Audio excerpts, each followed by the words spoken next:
नमस्कार, मैं विवेक कुमार। आप देख रहे हैं द नेशन टाइम्स और द नेशन टाइम्स की टीम के साथ इस वक्त मौजूद हैं दीपक कौशिक साहब, जो जींद से आए हैं और तूलिका पर बहुत खूबसूरती से उकेरते हैं वो तस्वीरें जो आपको आकर्षित करती हैं। आज उनसे बातचीत करते हैं और जानने की कोशिश करते हैं कि आखिर ये सफर कब शुरू हुआ और किस प्रकार से शुरू हुआ। दीपक जी, बहुत बहुत स्वागत है आपका हमारे चैनल। जी धन्यवाद। हम आपसे जानना चाहेंगे कि ये शुरुआत है ये कैसे हुई और किस प्रकार से हुई। ये शुरुआत देखा जाए तो लगभग जब मैं कक्षा 2 में पढ़ता था तभी से मेरे को ये पता लग गया था कि मुझे जीवन में करना क्या है। और मैं जैसे कि भित्ति चित्रकारी होती है, अपने बड़े त्योहार हैं, जैसे होली अष्टमी है, तो उसकी जो गेरू और उसकी तुलिका बच जाती थी तो मैं अपने घर पे ही ड्राइंग करता था। तो घर वालों ने जब देखा तो मुझे इस विषय में आगे बढ़ाने के लिए उनका बहुत बड़ा योगदान है। जब मेरी स्कूली शिक्षा खत्म हुई तो मैंने फिर कॉलेज ऑफ आर्ट चंडीगढ़ से मास्टर और बैचलर डिग्री वहीं से की। कला का सफर दिन प्रतिदिन चलता रहा और जैसे अभी पीछे कोविड-19 आया तो इसमें हमने लोग तो घरों में बंद होकर बोर हुए, मगर हमने इसको इतना एंजॉय किया और इसमें लगभग हमने 18 इवेंट किए। मैं एक कार्टूनिस्ट भी हूँ और डेली एक कार्टून बनाकर हम सोशल मीडिया पर लगभग 2.5 महीने तक पॉजिटिव एनर्जी, लोग कैसे उसको आनंद लें उसका, वो किया हमने। उसके बाद जब अनलॉक की स्थिति आई तो हमने जींद की सड़कों पर लगभग 8,500 स्क्वायर फुट एरिया पेंट कर डाला। बहुत सुंदर। और इसमें दुर्भाग्य की बात कहना चाहूंगा वैसे मैं कि जिला प्रशासन ने सिर्फ हमें अनुमति दी और उसके बाद जो जितना खर्च था वो हम मित्रों ने, चित्रकारों ने, 5 चित्रकारों का दल था, वो हमने स्वयं उठाया। और उसी दौरान मैंने लगभग 13-14 नेशनल और इंटरनेशनल इवेंट्स हुए जिसमें कार्टूनिंग थी, पेंटिंग्स थी, वो मैंने पार्टिसिपेशन किया और मेरे 3 इंटरनेशनल और 2 नेशनल अवार्ड आए।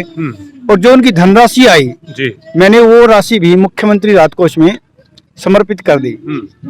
उसके बाद हमने लगभग 750 फीट 11 आर्टिस्टों ने कोविड-19 के ही पक्ष में कि ये अभी मास्क लगाना जरूरी है, ऐसी व्यवस्थाओं को देखते हुए हमने लाइव चित्रकारी की।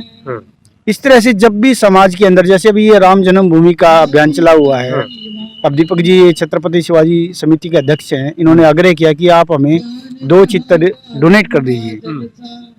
देखो, मैं बड़ा सौभाग्यशाली हूँ कि मेरे पास कला है और मेरी कला समाज और देश के काम आ रही है, ये मुझे और भी गौरव महसूस कराती है। भारत के अंदर बहुत सारे चित्रकार हैं, मगर ऐसी प्रेरणा और सोच सभी के मन में आए तो हम समाज को एक नई दिशा दे सकते हैं। तो इसी उद्देश्य से मैं आज हिसार में इस कार्यक्रम में आया हूँ और मैंने यहाँ पर 2 चित्र शिवाजी स्मारक समिति को डोनेट किए हैं। भित्ति चित्रों की बात आपने की और उस पर जो है शुरुआत कहेंगे कि आपकी वहीं से हुई होती है। बचपन में आप वो कर रहे थे और उसके बाद घर की प्रेरणा मिली और घर से सहयोग मिला और आप आगे बढ़े। भित्ति चित्रों को लेकर कहीं ना कहीं ये लुप्त प्राय होते जा रहे हैं और हमारी जो पुरानी परंपराएं रही हैं कहीं ना कहीं वो नजर नहीं आती। इसको लेकर के आप एक कलाकार होने के नाते क्या सोचते हैं? देखिए, ये मेरी मन की बड़ी एक पीड़ा है। मैं जब भी कॉलेज वगैरह में या किसी सेमिनार में जाता हूँ तो वहाँ पर जैसे लड़कियाँ जिस कॉलेज में होती हैं तो मैं उनसे आग्रह करता हूँ। अभी देखा जाए रक्षाबंधन से एक दिन पहले या रक्षाबंधन वाले दिन हमारे घरों के बाहर सीताराम सीताराम हम गेरू से लिखते थे। बिल्कुल। आज क्या हो गया, उसकी जगह स्टिकर आ गया है। अभी जो हमारी नई पीढ़ी आएगी वो सोचेगी स्टिकर ही एक परंपरा है। अभी होली अष्टमी को अगर देखा जाए तो 5 रुपए के कैलेंडर ने एक जगह ले ली है, वो भी एक दुर्भाग्यपूर्ण है क्योंकि हमारी जो संस्कृति और संस्कार है वो कहीं ना कहीं लुप्त होते जा रहे हैं और बेटियां ही इस संस्कारों को पीढ़ी दर पीढ़ी आगे बढ़ाती हैं। पुरुष इसमें सहयोग कर सकते हैं मगर उस संस्कृति को आगे नहीं बढ़ा सकते क्योंकि एक बेटी दूसरे घर में जाती है, दूसरे परिवार को वो अपनी संस्कृति देती है। ऐसी बहुत सी हमारी लोक कलाएं जो त्योहारों पे होती थी और जो चित्रण होता था जो आज कहीं ना कहीं लुप्त होता जा रहा है। मैं आपके चैनल के माध्यम से ये लोगों को आग्रह भी करना चाहूंगा कि जो भी आस पड़ोस में इन विधाओं को जानते हैं, इन कैलेंडर और स्टिकर परंपराओं से हट जाएं। नहीं तो हम अगर 10 साल बाद इंटरनेट पे सर्च करेंगे तो गूगल वो दिखाएगा कि स्टिकर ही लगते थे। तो कम से कम हम इस शुरुआत को आज से ही कर दें या आगे जो भी त्योहार आए घर में ऐसे चित्र खुद ही चित्रित करें।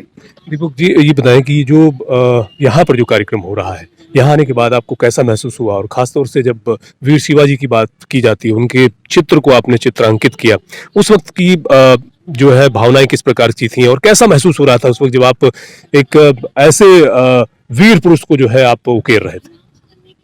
जैसे अभी मैं भाषण में भी सराफ जी का भाषण सुन रहा था कि उन्होंने मुगल साम्राज्य के अंदर झुकना स्वीकार नहीं किया और उन्होंने अपनी छोटी सी आयु में कितना तेज बलिदान और भारत को एक नई दिशा देने में काम किया। तो उनका चित्र बनाते समय मुझे गर्व हो रहा था कि मैं एक चित्रकार होने के नाते उनका चित्रण कर रहा हूँ। तो जो ओरा होता है ना, एक प्रभावित करता है, पॉजिटिव एनर्जी होती है, तो ऐसे चित्र करने से स्वयं को भी एक पॉजिटिव एनर्जी मिलती है। चित्रकारी को लेकर के जो अब नए बच्चे हैं, हालांकि मैंने देखा यहाँ पर बहुत से बच्चे पेंटिंग कर रहे थे, कहीं ना कहीं वो चीजें उकेरी हुई थी, उनमें कलर भरने का काम किया।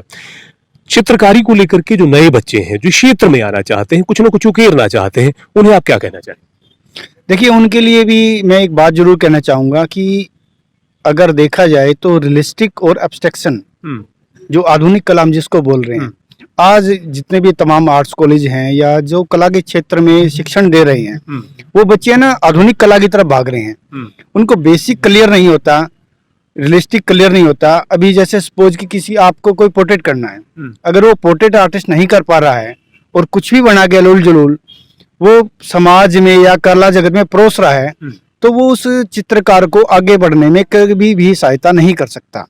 मेरा यही निवेदन है कि पहले आप जो तमाम बिंदु हैं, उसके मूल तत्व हैं, कला दूसरे को आनंद देती है। अगर उसमें आनंद ही नहीं है तो वो निष्प्राण है, वो किसी काम की है ही नहीं। जैसे अभी ये चित्र डिस्प्ले हैं, आप अगर देख रहे हैं इनको, आपको आनंद आ रहा है, आप 2 मिनट रुक रहे हैं, उनसे बातचीत कर रहे हैं, तब तो उस चित्रकार का चित्रण करना सफल है। अगर आप देखे और तुरंत चले गए तो वो फिर उस चित्रकार की और चित्र की दोनों की असफलता है। बिल्कुल। आखिरी सवाल सिर्फ आपसे ये कि आप एक चित्रकार होने के नाते जहन में, आपके दिमाग में कुछ ऐसी तस्वीरें जो आप अभी उकेरना चाहते हैं लेकिन अभी तक आप नहीं कर पाए हैं, कोई ड्रीम में है, कोई भविष्य का जो प्लान है वो बताएं। अभी उत्तराखंड के अंदर एक त्रासदी आई है जो ग्लेशियर से विनाश हुआ है। अभी मैंने 2 दिन पहले ही एक विचार किया था कि मैं ऐसे लगभग 60-70 आर्ट वर्क करूंगा और उनका एक एग्जीबिशन करूंगा, और जो एग्जीबिशन से धनराशि आएगी वो उत्तराखंड मुख्यमंत्री राहत कोष में मैं वो डोनेट कर दूंगा। अभी मेरा जो भविष्य का प्लान है, मैं उसी पे काम करने वाला हूँ। बहुत बहुत शुक्रिया कौशिक साहब। धन्यवाद आपका। तो ये थे दीपक कौशिक साहब, और ख़ासतौर से इनका ये कहना है कि जो इस तरह की जो तस्वीरें हैं, इनको करने के बाद सबसे बड़ी बात ये है कि इससे जो डोनेशन आता है वो कहीं ना कहीं राहत कोष में ये जमा करवाते हैं। एक बड़ी बात है, और हम ये भी कहना चाहेंगे कि लगातार आप द नेशन टाइम्स के साथ बने रहें और हम इस तरह की शख्सियत जो है उनसे मुलाकात आपकी करवाते रहें। बहुत बहुत शुक्रिया आप तमाम दर्शकों का हमसे जुड़ने के लिए।